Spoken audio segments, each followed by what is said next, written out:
So hello dear students, हम लोग R O के लिए जो कि आपका जुलाई में है एग्ज़ाम, कंप्लीट घटना चक्र सॉल्व करने जा रहे हैं। और यहाँ से हर बार क्वेश्चंस आपको मिलेगा। ऐसे क्वेश्चंस हैं जो बार बार रिपीट होते हैं।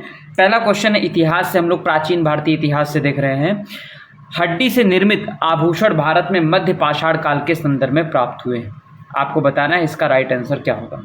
राइट आंसर आपके पास में दिया हुआ है भी है। बस आपको जो है क्या करना है, आपको रिकॉल करना है, रिवाइज करना है। ठीक है, तो पहले का राइट आंसर क्या हो जाएगा आपका, सराय नाहर से भी मिला है और कहाँ से, मेहदड़ा से भी मिला है। यानी हड्डी से निर्मित जो आभूषण प्राप्त हुए हैं वो सराय नाहर से और मेहदड़ा दोनों जगह से मिला है आपको।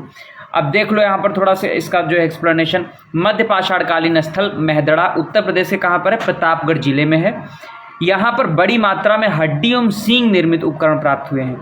जी.आर. शर्मा ने मेहदड़ा में 3 क्षेत्रों का उल्लेख किया है, जो झील क्षेत्र है, बूचड़खाना, शंकुल क्षेत्र और कब्रिस्तान निवास क्षेत्र में इसको बांटा है। बूचड़खाना जो संकुल क्षेत्र है, यहाँ से हड्डी एवं सींग निर्मित उपकरण एवं आभूषण बड़े पैमाने पर पाए गए। डॉक्टर जयनारायण पांडे द्वारा लिखित एक पुस्तक है पुरातत्व विमर्श में मेहदहा, सरायनाहर राय एवं दमदमा तीनों ही स्थलों से हड्डी के उपकरण एवं आभूषण पाए जाने का उल्लेख है। तो ये आपका राइट आंसर हो गया। दूसरा प्रश्न आपके सामने है, बताना है आपको इसका राइट आंसर क्या होगा। नीचे दिए गए कथन है, एक को कथन अभिकथन ए तथा दूसरे को कारण आर कहा गया। बताना है कि ए और आर दोनों में से कौन सा सही है। ठीक है, यहाँ पर आप देख सकते हैं, ये आपके पास में 4 ऑप्शन है। ठीक है, आपको बताना है राइट आंसर क्या होगा। ठीक है, यानी विंध्य क्षेत्र के पाषाण युगीन लोगों ने नूतन भूतल काल के अंत में गंगा घाटी में प्रव्रजन किया। दूसरा कथन आर है कि जलवायु परिवर्तन के कारण इस काल में शुष्कता का चरण था। तो ऑब्वियसली ए और आर ये आपके दोनों सही हैं और आर ए की सही व्याख्या भी करता है। ठीक है, अब यहाँ पर इसका वो देख ले। जी.आर. शर्मा ने, ठीक है, जी.आर. शर्मा ने सरायनाहर राय में खुदाई के बाद यह अवधारणा दी कि नूतन भूतन काल में के अंत में सूखे के कारण विंध्यन क्षेत्र में भोजन की कमी कारण लोगों ने गंगा घाटी में पहले के टाइम यही होता था कि या तो बाढ़ आ जाती थी, जो डिजास्टर है, ठीक है, या सुनामी आ जा रही है, या सूखा पड़ जा रहा है, कोई महामारी फैल जा रही है, तो वहाँ पर जो होने वाली जो सिविलाइजेशन थी, जो सभ्यताएं थी, वो अपने आप को दूसरी जगह शिफ्ट कर लेती थी। यही रीज़न था। आप देखो तो हड़प्पा कालीन सभ्यता का जो कह सकते हो कि विनाश होने के प्रमुख कारण थे डिजास्टर, जो आपदाएं आई। ठीक है, निम्न में से कौन सा कथन कौन सा स्थल प्रागैतिहासिक चित्रकला के लिए प्रसिद्ध है। तो ऑब्वियसली भीमबेटका। ठीक है, आप पूछ लेता है यहाँ पर कि भीमबेटका कहाँ पर है, तो मध्य प्रदेश के, ठीक है, मध्य प्रदेश के रायसेन जिले में स्थित भीमबेटका के शैलाश्रय तथा गुफाएं हैं। भीमबेटका की प्रागैतिहासिक चित्रकला को मध्य पाषाण काल से संबंधित किया जाता है, जबकि अजंता तथा बाघ की शैलकृत गुफाओं को चित्रकला ऐतिहासिक काल से संबंधित। ठीक है, नेक्स्ट क्वेश्चन है आपका चौथा। आपको बताना है कि राइट आंसर क्या होगा। निम्नलिखित मध्य पाषाणिक स्थलों को भौगोलिक दृष्टि से पश्चिम से पूर्व के क्रम में आपको व्यवस्थित करना है। ठीक है, पैसरा, लेखिया, भीरभानपुर और मेहदहा। तो इसका राइट आंसर आपका हो जाएगा सी। यहाँ पर ऑप्शन है 4, 2, 1 और 3। ठीक है, 4 यानी सबसे पहले 4 और ये आपका हो गया 2, फिर उसके बाद में ये हो गया आपका 3, फिर ये हो गया आपका 1 जो है 1। ठीक है, ये तो सबसे पहले कौन सा है आपका आ जाएगा मेहदहा। सबसे पहले आपका लेखिया है, ठीक है, सॉरी, सबसे पहले आपका मेहदहा है, फिर उसके बाद में आपका जो है मेहदहा है सबसे पहले, फिर उसके बाद में लेखिया है, फिर आपका पैसरा है और फिर उसके बाद में क्या है, भीरभानपुर है। यहाँ पे कुछ इंपॉर्टेंट फैक्ट्स हैं, आप इसको देख लीजिए पाषाण काल के बारे में कि पशुपालन का प्रारंभ मध्य पाषाण काल में हुआ था। मानव कंकाल के साथ कुत्ते का कंकाल बुरझोम कहाँ पर मिला है, जम्मू कश्मीर में। सर्वप्रथम खाद्यान्नों का उत्पादन नव पाषाण काल में प्रारंभ हुआ। भारतीय उपमहाद्वीप में कृषि के जो प्राचीनतम साक्ष्य कहाँ पर मिले हैं, लहुरा देव चावल के साक्ष्य मिले और मेहरगढ़ में क्या मिला है, गेहूं के साक्ष्य मिले। मेहरगढ़ कहाँ पर है? बलूचिस्तान में है। ये पाषाण संस्कृति से लेकर हड़प्पा सभ्यता तक के सांस्कृतिक यहाँ पर अवशेष प्राप्त हुए हैं। ठीक है। भारतीय पुरातत्व सर्वेक्षण संस्कृति मंत्रालय के अधीन एक विभाग है। ठीक। अब सैंधो सभ्यता के बारे में बात करें तो सैंधो सभ्यता आद्य ऐतिहासिक काल की सभ्यता है। सिंधु घाटी की सभ्यता आर्यों से पूर्व की सभ्यता मानी जाती है। पुरातात्विक अन्वेषण हड़प्पा संस्कृति की जानकारी का प्रमुख स्रोत माना जाता है। हड़प्पा, क्योंकि लैंग्वेज तो पढ़ी नहीं गई है ना, पिक्टोग्राफिक लैंग्वेज है, साइन वगैरह दिए हुए। हड़प्पा वासियों को तांबा, कांसा और स्वर्ण और चांदी की जानकारी थी। ठीक है। तांबा, कांसा, स्वर्ण और चांदी की जानकारी थी। हड़प्पा वासी जो थे वो चांदी मुख्यतः राजस्थान की जावर खान से प्राप्त करते थे। चांदी के लिए अन्य मुख्य स्रोत कहाँ पर? अफगानिस्तान एवं ईरान था। हड़प्पा निवासी मिट्टी के बर्तनों का व्यापक पैमाने पर निर्माण करते थे।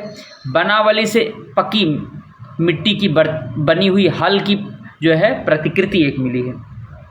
सैंधो सभ्यता के महान स्नानागार, ठीक, ग्रेट बात के साथ कहाँ से मिले? मोहनजोदड़ो, मृतकों का टीला। ठीक है। सिंधु घाटी सभ्यता की प्रमुख विशेषता नगर नियोजन को माना जाता है, क्योंकि नगर नियोजन जो प्रणाली थी सिंधु घाटी सभ्यता की वो बेहद व्यापक थी। ड्रेनेज सिस्टम अच्छा मिला है। ठीक है।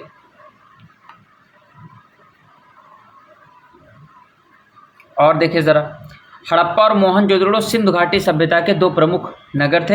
हड़प्पा नामक स्थल पूरा स्थल सर्वप्रथम ज्ञात होने के कारण इस सभ्यता को हड़प्पा कहा गया।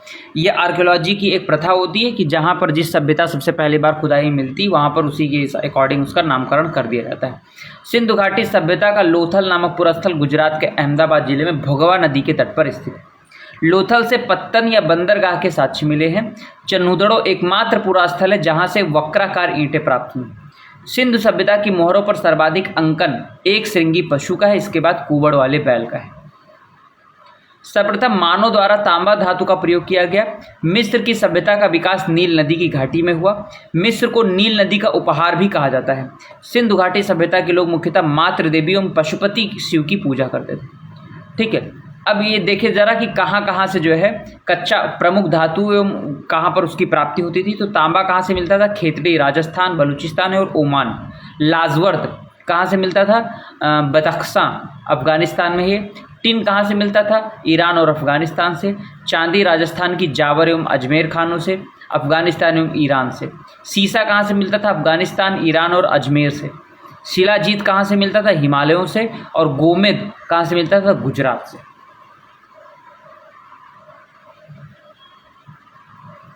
चलिए अब बताना है आपको उत्तर प्रदेश की सांस्कृतिक विरासत के संदर्भ में निम्नलिखित कथनों में से कौन सा कथन सही है। आपके सामने दो ऑप्शन दिए हुए हैं, बताना इसका राइट आंसर क्या हो जाएगा। तो ऑब्वियसली इसका राइट आंसर हो जाएगा ए, यानी इस प्रदेश के अनेक उत्खननित पुरास्थलों से वैश्विक संदर्भ में कृषि के प्राचीनतम प्रमाण प्राप्त हुए हैं। ठीक है। प्राचीनतम प्राप्त कृषि अन्न जौ और धान है, ये थोड़ा सा गलत। उत्तर प्रदेश के अनेक उत्खनित पुरास्थलों से वैश्विक संदर्भ में कृषि के प्राचीनतम प्रमाण प्राप्त हुए हैं। नवीनतम खोजों के आधार पर भारतीय उपमहाद्वीप में प्राचीनतम कृषि साक्ष्य वाला स्थल उत्तर प्रदेश के संत कबीर नगर जिले में स्थित लहुरा देव है। यहाँ से 9000 ईसा पूर्व से लेकर 7000 ईसा पूर्व तक के मध्य चावल के साक्ष्य प्राप्त हुए। अतः उत्तर प्रदेश से प्राचीनतम प्राप्त कृषि अन्न धान है, जौ नहीं है। ठीक है। नेक्स्ट है आपका सूची 1 से सूची 2 को सम्मिलित करना है। एक तरफ हड़प्पा संस्कृत दी गई है, दूसरी तरफ बताना है किस नदी पर है। ठीक, काफी इंपॉर्टेंट है।